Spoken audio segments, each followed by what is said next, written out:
On 13th May, we have a beautiful and well-known feast, that is of Our Lady of Fatima.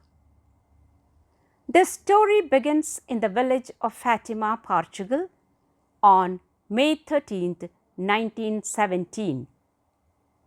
On that significant day, near that tiny village, the Blessed Virgin Mary, Mother of God, appeared to three young peasant children, Francisco, Jacinta, and Lucia, ages 10, 9, and 7.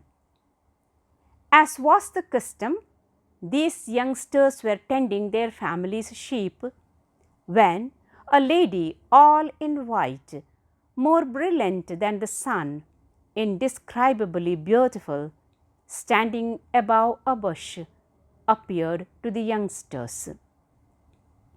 From May through October 1917, the lady appeared and spoke to the children on the 13th day of each month. News of these apparitions began to spread throughout the region. The children recounted that the Virgin told them that God had sent her with a message for every man, woman, and child living in this century. She promised that God would grant peace to the entire world if her request for prayer, reparation, and consecration were heard and obeyed. While many people believed the children had actually seen the Virgin, many others discounted the children's story, subjecting them to much derision and ridicule. When it became known the lady would visit the children for the last time on October 13th, 1917, and had promised a sign that would convince the world she had appeared, many pilgrims made plans to attend.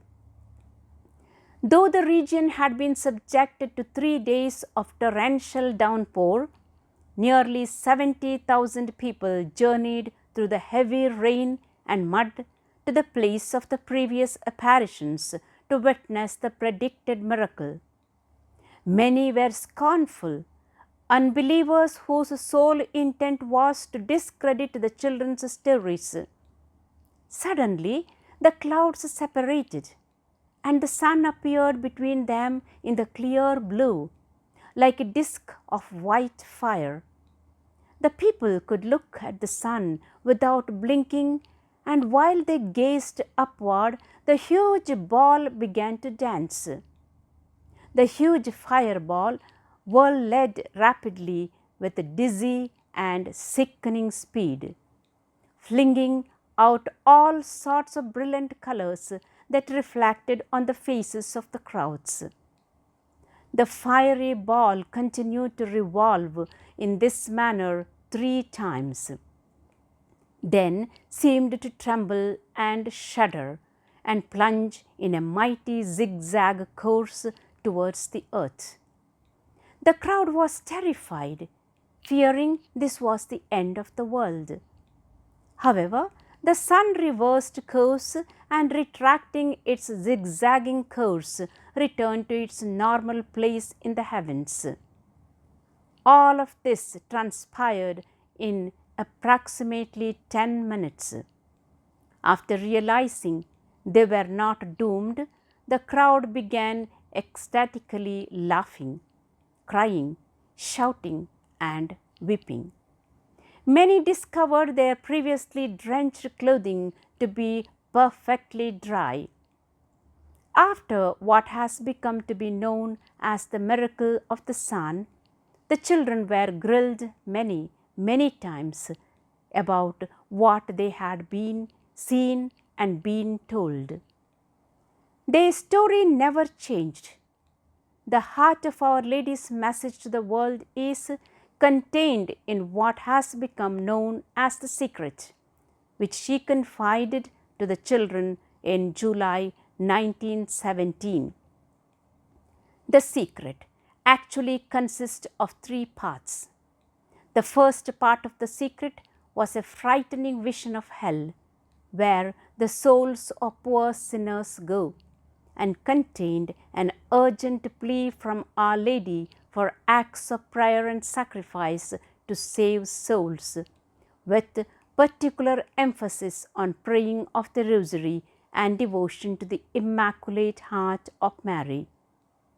The second part of the secret specifically prophesied the outbreak of World War II and contained the prediction of the immense damage that Russia would do to humanity by abandoning the Christian faith and embracing communist totalitarianism.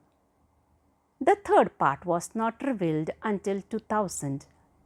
Its revelation coincided with the beatification of Francisco and Jacinta. It did not contain any striking or disastrous prediction, but instead, the vision supported and affirmed the immense suffering endured by witnesses of the faith in the last century of the second millennium. Sister Lucia, the trio, confirmed that in the vision, the bishop clothed in white, who prays for all the faithful, is the Pope. As he makes his way with great difficulty towards the cross amid the corpses of those who were martyred, bishops, priests, men and women religious, and many lay people, he too falls to the ground apparently dead under a hail of gunfire.